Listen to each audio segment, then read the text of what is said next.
2015 fue un año muy importante.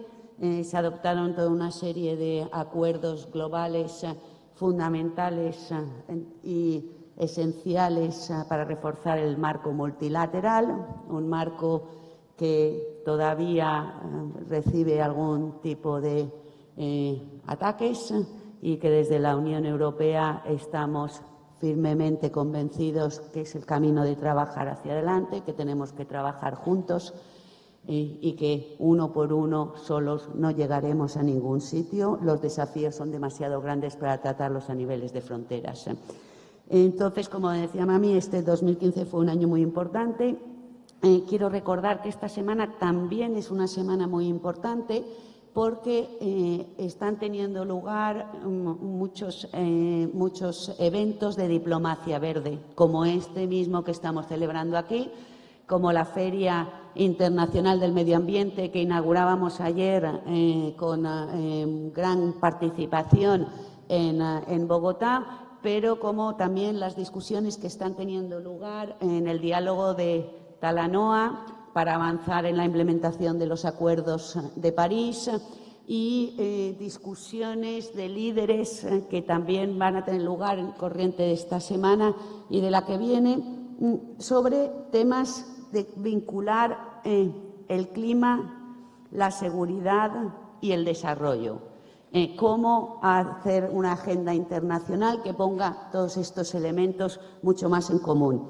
Decir que desde aquí el desafío, digamos que tenemos esta primera línea de acción que son los acuerdos internacionales como la gran base sobre la que trabajar. El desafío consiste ahora en cómo podemos asegurar esta coherencia, esta cohesión, esta manera de aunar las tres agendas para producir resultados concretos. Creo que aquí discutíamos ayer en Colombia cómo llevar los resultados de esta agenda global a las víctimas, a crear cambios, a crear cambio social, a crear desarrollo sostenible, a buscar el cambio climático junto con el desarrollo sostenible. Yo creo que en ese país hay unas experiencias muy interesantes, pero es un gran desafío y tenemos que ver un poco cómo podemos trabajar en este campo. ¿Qué es lo que venimos haciendo desde la Unión Europea? Por un lado, el enfoque estratégico de la Unión Europea sobre resiliencia quedó reflejado en el plan de acción que fue adoptado en el 2013 y que lo que hizo fue extraer, construir sobre la experiencia en la respuesta a las crisis que habían ocurrido en todo el mundo y proponer medidas concretas que la Unión Europea está apoyando para apoyar fundamentalmente a las poblaciones más vulnerables a reducir el impacto de las futuras crisis y desastres.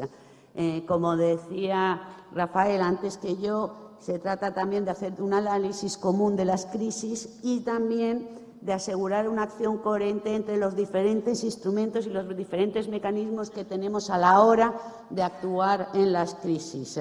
Es decir, desde la Unión Europea, entre la ayuda humanitaria y la cooperación al desarrollo.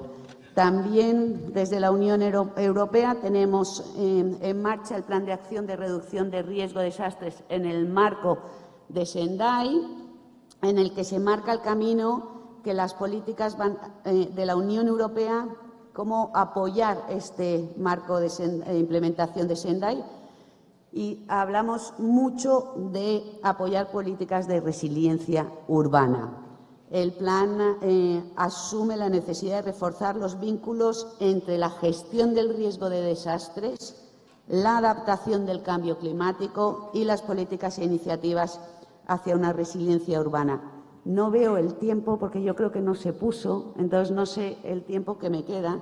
Déjenme que les mencione cuáles son nuestros programas un poco estrellas. Por un lado tenemos Euroclima Plus, que es un programa promovido por la Unión Europea para toda la región de América Latina y que tiene como objetivo apoyar a los países en la implementación de sus contribuciones determinadas. Es nuestro programa estrella para cambio climático y que es bastante novedoso e innovativo tanto en la conceptualización de los sectores como en la financiación de diferentes iniciativas. Uno de los sectores es el de la reducción del riesgo de desastres en sequías e inundaciones. Y con él hemos tenido en cuenta todo el marco global de Sendai, de París y de Objetivos de Desarrollo Sostenible. Ha sido una convocatoria, esto es lo que me queda, perfecto, muchas gracias. Ha sido una convocatoria muy rica y ha sido una convocatoria, hemos tenido 192 propuestas que se han presentado y que nos da una muy buena muestra para poder identificar prioridades y lo que llamamos cuellos de botella en la región en materia de reducción del riesgo de desastres. Queremos, cuando estudiemos estas propuestas, analizar muy en particular en qué medida la coherencia de políticas ha estado presente en la elaboración de las respuestas. Con ello, lo que pretendemos es también ir creando una dinámica en todos los organismos interesados en considerar desde el principio a la hora de trabajar con la Unión Europea la articulación de las agendas globales. Otro buen ejemplo de la Unión Europea ha sido la respuesta que dimos al llamamiento de Naciones Unidas para la reconstrucción del Caribe, después de los huracanes Irma y María, que está en línea con la coherencia de las agendas internacionales y con el firme compromiso de la Unión Europea y de sus 28 Estados miembros por un Caribe resiliente. Estamos ya identificando 49 acciones concretas por un valor de 216 millones de euros. Quería simplemente, tenemos otras buenas experiencias, pero sí quería decir un poco qué hacemos también a través de lo que es la agencia, nuestra agencia humanitaria humanitaria y de protección civil. Con ECO, ECO más conocida, con ECO lo que buscamos también es trabajar a través de estos cuellos de botella.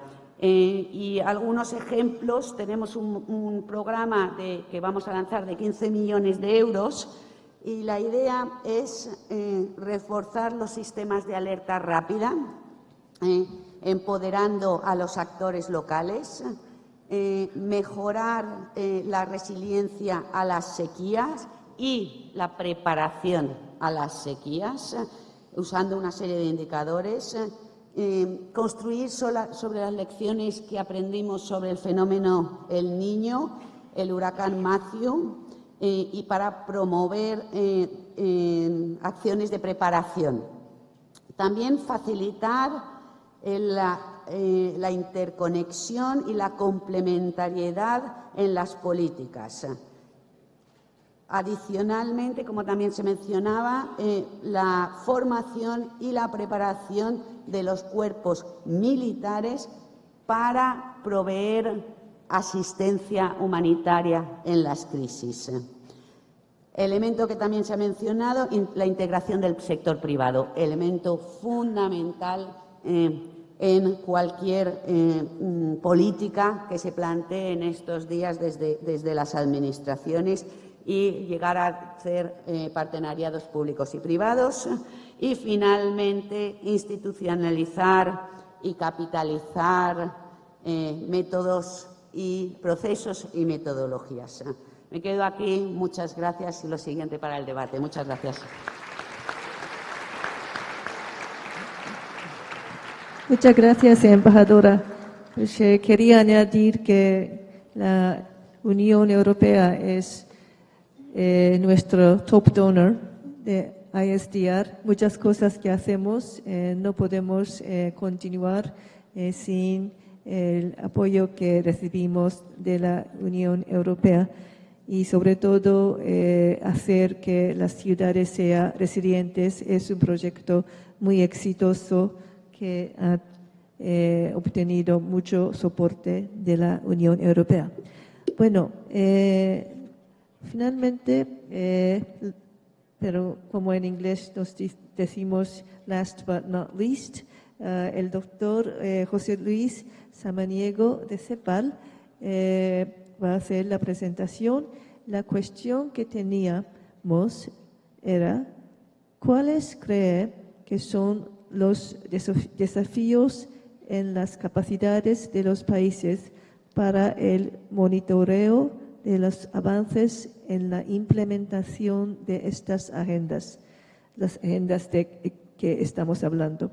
¿Cómo debemos asegurarnos de que la recopilación de datos y la presentación de informes sobre los diferentes instrumentos sean coherentes?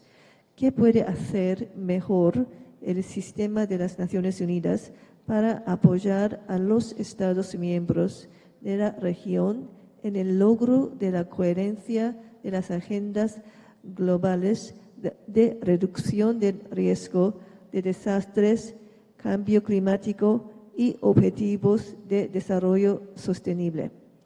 Doctor Samaniego, por favor. Muchísimas gracias. Yo sí voy a pedir que me pongan el reloj, si puede ser, porque la pregunta es compleja y uno se puede pasar del tiempo muy fácil. Quiero agradecerle también a los colegas de Naciones Unidas de la Oficina de Reducción del Riesgo de Desastres, al Ministerio de Medio Ambiente y Desarrollo Sostenible de Colombia por la invitación y poder compartir con ustedes algunas ideas. Me gustaría comenzar retomando lo que dijo Rafael un poquito.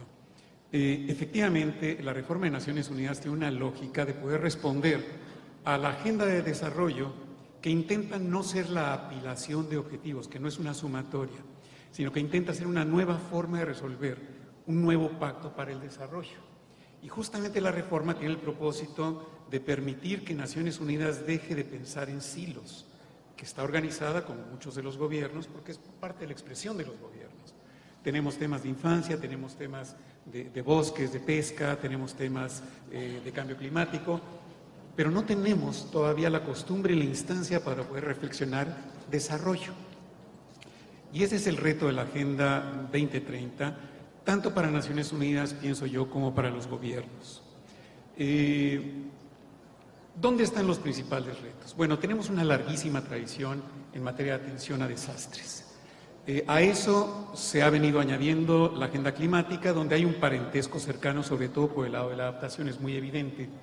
Y los planes de acción climática, sobre todo en la parte de adaptación, tienen lazos tendidos hacia la agenda de reducción de desastres. Se empieza a volver un poquito más tenue hacia el lado de la mitigación y es verdaderamente difícil articularlo con la Agenda 2030. ¿Por qué? Repito, porque los espacios de diálogos transversales no están bien consolidados, porque las métricas no están compartidas, porque no estamos acostumbrados a razonar dónde encuentro la mayor cantidad de cobeneficios para una agenda integrada respecto de una acción puntual. Y pongo un ejemplo, un par de ejemplos que ilustran muy claramente el problema. La Agenda 2030 nos convoca a no dejar a nadie atrás y para eso en América Latina no podemos crecer menos de un cierto nivel con la estructura económica que tenemos, y ese nivel es 2.2%. Pero creciendo a esa velocidad, nos pasamos de las metas de cambio climático, nuestras emisiones van a crecer aproximadamente al 2%. Si quisiéramos lograr que la economía latinoamericana cupiera en el presupuesto ambiental de cambio climático, tendríamos que duplicar la velocidad de descarbonización. Y si llegáramos a volver a crecer a lo que crecimos en la década pasada, tendríamos que triplicar la tasa de descarbonización, lo cual quiere decir que tendríamos que estar previendo otras formas de urbanización, otras formas de movilidad, otro uso de materiales, otra forma de hacer ciudades. Y no estamos pensando todavía a esas escalas. Entonces tenemos que aparejar el reporte del PIB, que está muy bien sistematizado, con el reporte de la tasa de descarbonización, que no está para nada sistematizado en nuestros países. Entonces, tendría que ser parte del instrumental de referencia. Lo mismo nos pasa con el tema de adaptación. No tenemos todavía acordadas las métricas de adaptación ni dentro de los países ni entre los países. Y uno podría pensar, por ejemplo, en una forma de ubicarnos entre capacidades y vulnerabilidades, en donde tuviéramos partes de la población, partes del territorio que tienen altas capacidades económicas con baja vulnerabilidad. Claramente esos no son prioritarios. Los que son prioritarios son los que tienen alta vulnerabilidad y muy baja capacidad. Y a ese cuadrante deberíamos de vaciarlo en nuestros países y en nuestras regiones. Pero esas métricas todavía no están acordadas entre nosotros. Entonces hay un montón de trabajo regional que podemos ir avanzando en ese sentido. Pongo un ejemplo también muy de América Latina. Nosotros sabemos, porque hemos hecho los estudios de impacto económico del cambio climático, que el punto de convergencia entre el sur de Perú, norte de Chile, Bolivia, norte de Argentina, se van a humedecer a lo largo del siglo XXI y son zonas áridas. Y esas zonas áridas van a tener que adaptarse a desastres porque van a tener, como ya lo hemos visto en el pasado en Perú y en Chile, una frecuencia de inundaciones mayor que anteriormente. Bueno, se abren las opciones. ¿Cómo adaptarnos a eso? Con soluciones de ingeniería altas en carbono y aptas para cierto tipo de empresas, o con soluciones, por ejemplo, de restauración de vegetación nativa a lo largo de los ríos, que implica trabajos comunitarios, trabajos municipales y otros actores sociales, pero que además son bajas en carbono. Entonces, el ámbito para tomar esas decisiones todavía no es claro porque las agendas no están transversalizadas. Ahí es donde yo creo que hay que hacer la mayor tarea, ir unificando métricas, crear esos espacios de discusión transversal, etcétera. Y allí estamos hablando de la característica de simultaneidad de la agenda. Si hablamos de la universalidad de la Agenda 2030, tenemos también un cúmulo de tareas muy importantes. Por ejemplo, tenemos información que todavía no es parte de la información oficial en los países. Comentábamos con la viceministra de Cuba el caso emblemático de cómo Cuba ha adoptado nacionalmente la información que se tiene para el siglo XXI en materia de subida del nivel del mar. Ella dice, sí, vamos a subir 6 puntos y tantos centímetros, ya subimos 6 centímetros en el nivel del mar, y es información oficial. Bueno, esa información la tienen todos los países que tienen costa en América Latina y está disponible públicamente, pero todavía no se ha actuado en consecuencia, por ejemplo, en términos de ordenamiento territorial o de la armonización de los instrumentos de evaluación de impacto ambiental para no solamente tener normas comunes, sino evitar el problema del arbitraje en la inversión que se produce en las franjas costeras. Entonces, si yo le pido a una cadena hotelera que tome en cuenta la subida del nivel del mar para el año 2050, me va a decir que estoy loco. Pero si toda la región armonizó los requerimientos, ya es un nuevo estándar de operación. Entonces, tenemos los estudios prospectivos para el siglo XXI de impacto económico del cambio climático y los prospectivos de subida del nivel del mar que están disponibles para todos los países y sobre los cuales ya podríamos estar tratando de armonizar los instrumentos con los que tomamos decisiones de largo plazo. Tenemos la alternativa, se mencionó ya anteriormente, por ejemplo, de armonizar el requerimiento de imponer el aseguramiento, por lo menos de los edificios públicos en las zonas de riesgo, especialmente en las franjas costeras. Eso tendría que generar economías de escala para poder ofrecer desde el sector financiero la posibilidad de adoptar ese tipo de seguros. Entonces, tenemos problemas todavía de coordinación en materia de las mediciones. CEPAL ha estudiado a beneficio de la región cómo estamos con los indicadores de la Agenda 2030 y muchos de los indicadores todavía son Tier 3, no están disponibles y pasará mucho tiempo antes de que estén disponibles.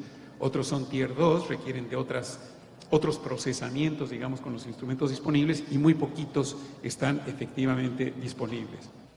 Tenemos que ponernos de acuerdo, por ejemplo, en qué definición de ciudades vamos a tomar para poder aterrizar los datos que las localidades van a reportar normalmente a la información nacional y para poder tomar decisiones de adaptación y reducción de desastres. Y finalizo, yo creo que, como pasó en el cambio climático, también para la Agenda 2030, hay una oportunidad de tomar un punto de vista proactivo y positivo. Es decir, la mitigación, la adaptación, la mitigación, la sinergia con la Agenda 2030 me está ofreciendo oportunidades adicionales de desarrollo. Tengo que poderlas encontrar, no es solamente la sumatoria de nuevas tareas, es realmente la posibilidad de convocar una nueva agenda de desarrollo positiva.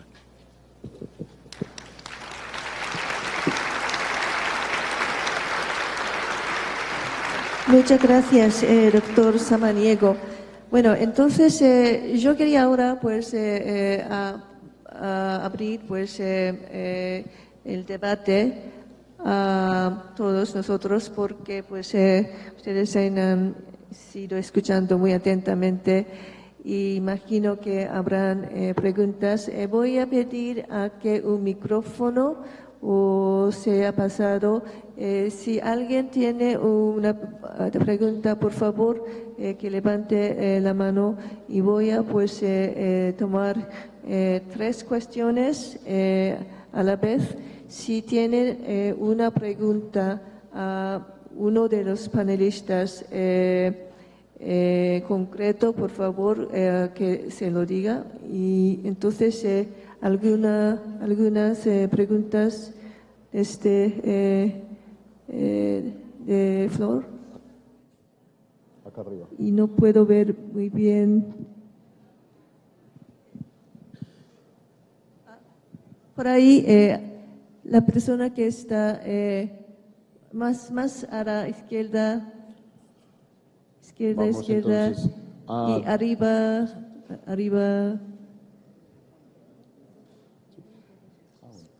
¿Sí? Sí, por favor. Buenos días, Jorge Ruiz de Guatemala, Alianza por la Resiliencia Wetlands International. Tal vez la pregunta sería, en el momento de poder integrar esas agendas globales a través de los gobiernos nacionales y con rumbo hacia las autoridades locales, tal vez cómo poder hacer esa articulación de esas agendas, las instituciones de gobierno que tienen que ver, cómo podemos sentar a todas las instituciones que tienen esos puntos focales y poder trabajar juntos para poder llegar a articular realmente las agendas. Gracias. Gracias. Yo creo que la persona detrás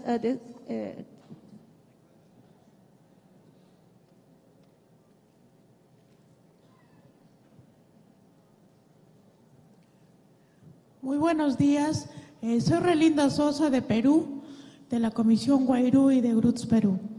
En la misma línea que intervino el compañero anterior, yo quería también saber de qué manera en este caso las instancias globales de Naciones Unidas también pueden contribuir en que los diferentes niveles, llámese regional y nacional, además de sentarse y coordinar los diferentes actores que tienen responsabilidades políticas y económicas desde los entes donde se emiten las políticas, también pueden incluir de manera más participativa y horizontal a la sociedad civil y en este caso a las organizaciones. Importante las conclusiones que vivimos hasta hace pocos segundos en esta segunda plenaria de este encuentro internacional, que pueda ser aplicable a casos como el de Colombia.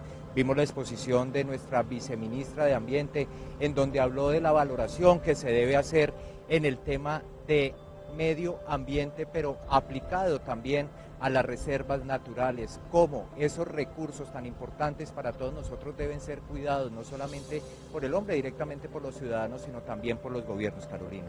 Así es, Juan, habló de la biodiversidad tan amplia que tenemos en Colombia y cómo esas gestiones a nivel de gestión del riesgo de desastres deben incluir este tema y todo el tema de ordenación del territorio para preservar el componente ambiental del país, pero en coherencia con todo el tema de gestión del riesgo de desastres. A nuestros televidentes que nos siguieron desde las 9 de la mañana, que les anunciamos que el ministro Murillo estaría con nosotros en esta plenaria, pues nos confirmaron sobre la marcha que no asistiría por temas de agenda con el señor presidente de la República y por eso nos estuvo acompañando la viceministra de Ambiente. Claro que sí, recordarles que por eso el ministro hoy se encuentra en labores de gobierno, hoy se está haciendo el empalme con el nuevo presidente de la República, con el presidente electo Iván Duque, y pues son razones de fuerza mayor, pero aquí estuvo la viceministra y ya hizo su exposición. Televidentes, a ustedes muchas gracias por acompañarnos y nos vemos en las horas de la tarde con más de esta agenda informativa desde Cartagena.